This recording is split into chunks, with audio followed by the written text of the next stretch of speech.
Sa pera naman, ito guys, sobrang ganda naman ito sa pera. For some of you, maaring may mga dumating na good news, may mga dumating na pagkakakitaan, no? Maaring may mga good news na dumating sa inyo na pwedeng pagkakitaan, mga kapiksi. Kung kayo ay may mga pending application, let's say for example, nag-apply kayo ng trabaho simula nung 1 taon pa, hindi pa kayo nakatanggap ng balita o update, no? Sooner or later guys, maaari kayong makatanggap ng mga acceptance letter, approval letter, sa mga application nyo guys.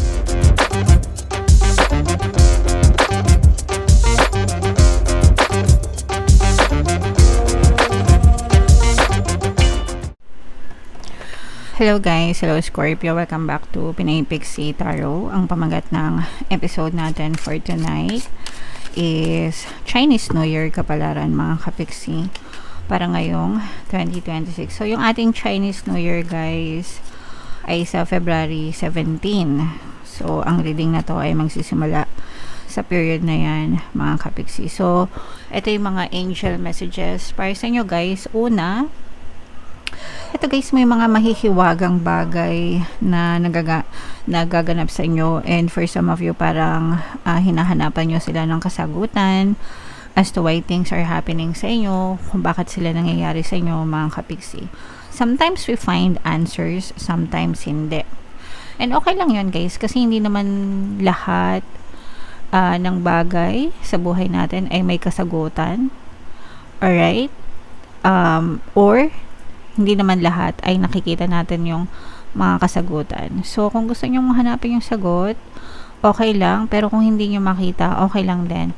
The universe, kumbaga, sa mga experiences nyo, dun kayo magkakaroon ng realization then in the future, guys. Okay? So, yeah. And ito naman guys, ibig sabihin nito, mag-build or nagbi-build kayo ng magandang connection, no, sa ibang tao. And tama lang yan guys, kasi no man is an island, ika nga. And kailangan natin ng mga kapwa natin, mga kapiksi. Danas na danas natin to nung pandemic, no? Lahat tayo dapat nagtutulungan, guys, okay? So, yeah. I-value natin yung ibang tao, family, syempre, unang-una, mga friends, kaibigan, your neighbors, your community, your colleagues, everyone, mga kapiksi. Pero as much as you can, mag-build kayo ng magandang connection sa kanila, kasi you'll never know, mga kapiksi, kung anong pwedeng mangyari sa inyo, and maaring in the future, may makatulong sa inyo, guys, okay? And ito yung mga accomplishment guys, no? So, this is a nice indication na maaring ma-accomplish nyo yung mga goals nyo, yung mga pangarap nyo ngayong taon ng 2026. Syempre, kailangan dito ay mag-focus, maging consistent. Guys, kapag consistent kayo, kapag nagfo-focus kayo, definitely the universe will help you para ma-achieve nyo, no? Yung mga pinapangarap nyo, mga kapiksi. So, i-main-main nyo na yan, mga accomplishment. Ito mga magagandang connection, guys. I-main-main nyo na sa comment section, mga kapiksi. So, ito naman ay sa love, pag-ibig, guys. Kung ano lang yung makaresonate, take that message, mga kapiksi, kasi iba-iba kayo ng mensahe. So, ito guys, ito yung pagiging single, mga kapiksi. No? So, yung iba sa nyo, parang ini-enjoy nyo lang. Kung kayo ay single na, guys, parang ini-enjoy nyo lang yung pagiging single. Ngayong 2026, parang wala sa isip nyo na makipagrelasyon, okay lang na lumabas-labas, party-party, date-date, pero no strings attached. Parang ayaw nyong matali sa isang committed na relationship. And kung kayo naman ay single na for a long period of time, ine-enjoy nyo pa rin yan, mga kapiksi. Yung iba naman, parang gusto nang maging single. Ibig sabihin, kung in a relationship kayo before and nagkakaroon kayo ng mga problema sa relationship nyo, parang this time, gusto nyo muna magpahinga and gusto nyo na lang mag-focus sa sarili nyo and maging single, guys. Okay? So, ito, this is a positive mindset in terms of relationship, mga kapiksi.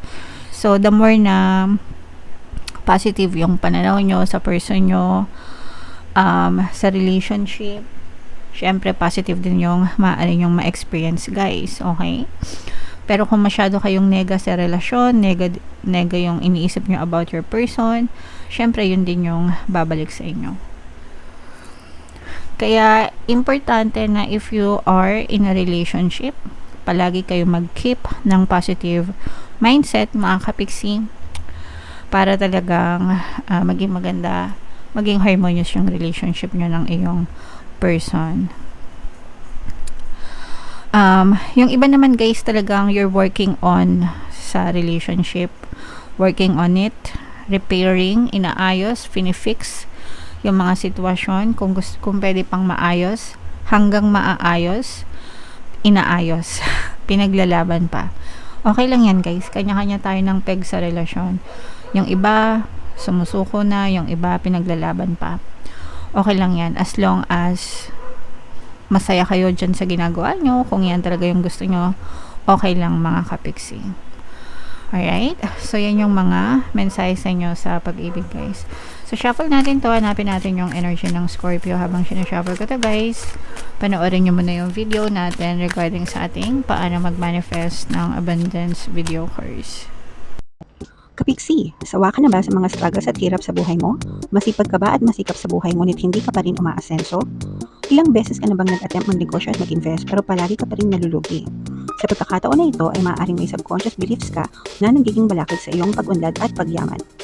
Introducing, paano mag-manifest ng abundance video course.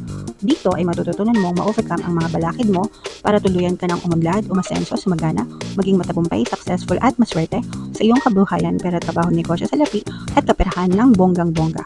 Dali, mag-send na ng email sa pinoypixitaro@gmail.com at simulan na ang iyong pagyaman ngayon. Alright, so sa lahat ng gusto mag-avail ng course, guys, mayroon tayong paano mag-manifest ng abundance video course, paano mawala ang third party, at magkaroon ng harmonious na relationship, paano pabalikin si ex, reverse breakup. Sa mga interesado, guys, mag-send lang kayo ng email sa pinoypixitaro@gmail.com. And sa mga naghahanap, guys, ng pampaswerte na lucky charms or bracelet, aventuring, tsaka sa may makikita kayong link sa description box. And available na rin yung ating money shaker jar, guys. Kung gusto nyo mag-avail, mag-send lang kayo ng message sa WhatsApp. So, Scorpio, kayo ay na-represent ng King of Cups. Meron din dito ang presence ng fire sign energy, Aries, Leo, Sagittarius. For some of you, maaaring may fire element kayo sa inyong natal chart or you may be dealing with another fire sign. So, unahin muna natin yung sa love, mga kapiksi.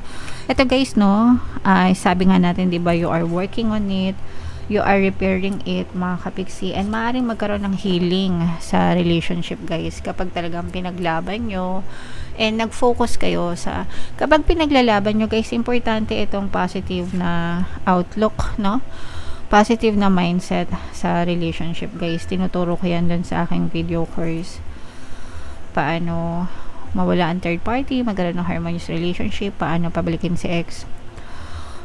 Basta yung mga video courses ko, guys, yung tamang mindset, tamang perception pagdating sa relationship. Importante ito, guys, kasi kapag pangit yung tingin mo sa person mo, kahit na anong gawin mong pag-repair, pag-ayos sa relationship, hindi yan maayos. Kailangan, kung gusto mong ayusin yung relationship mo, unahin mo muna kung ano yung perception mo dun sa person mo, ano yung perception mo dun sa relationship, mga kapiksi. That's how you fix your relationship, guys. Hindi pwedeng you're trying to fix the relationship pero ang tingin mo sa person mo, babaero, sinungaling, manloloko. Hindi ganon, guys.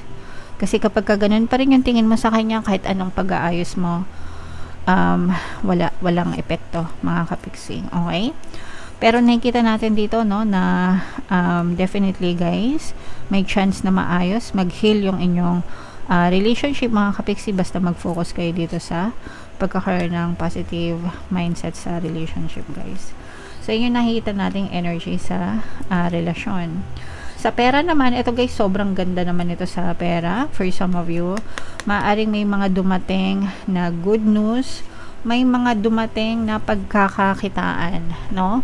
Maaring may mga good news na dumating sa inyo na pwedeng pagkakitaan mga kapiksi.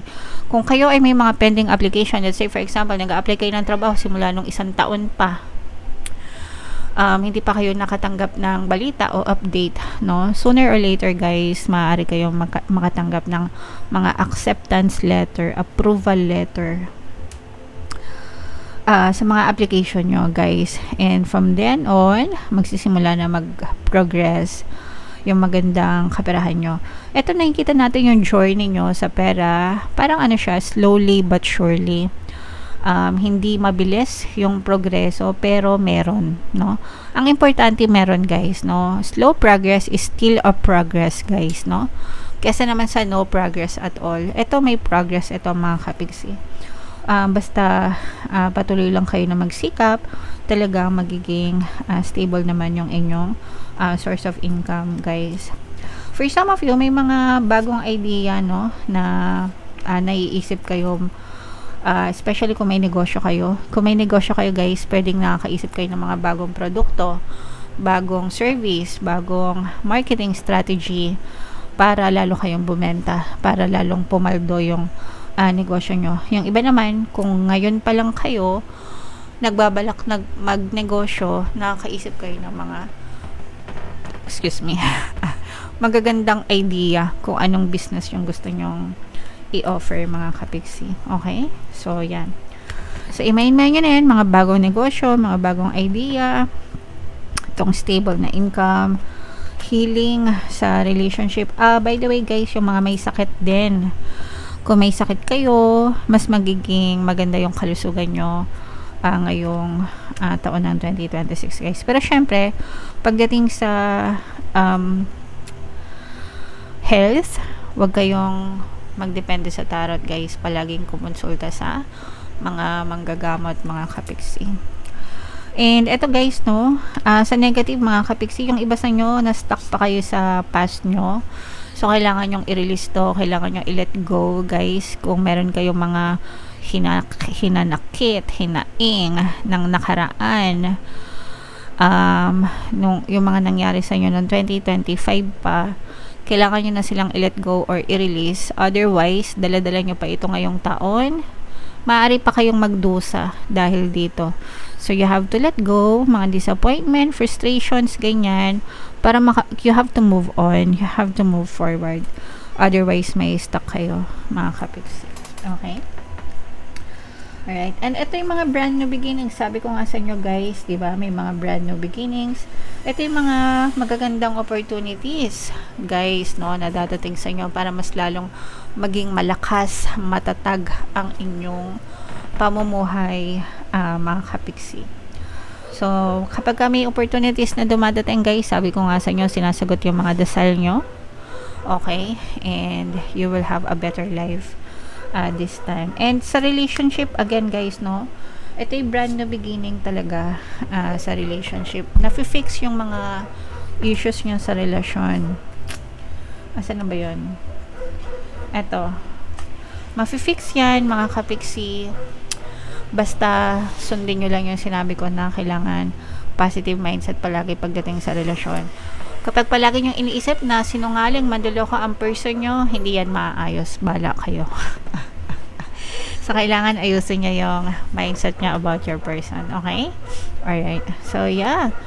Comment down below, guys. If naka-resonate kayo, i-mail nyo na yung mga magagandang mensahe, mga kapiksi. Ito yung ating 2026 kabalaran, guys. Ito naman yung ating success stories ng paano mag-manifest ng abundance video course. Click here to subscribe, guys. Thank you for liking, sharing, and subscribing. See you next time. I love you all. Have a nice day. Bye-bye.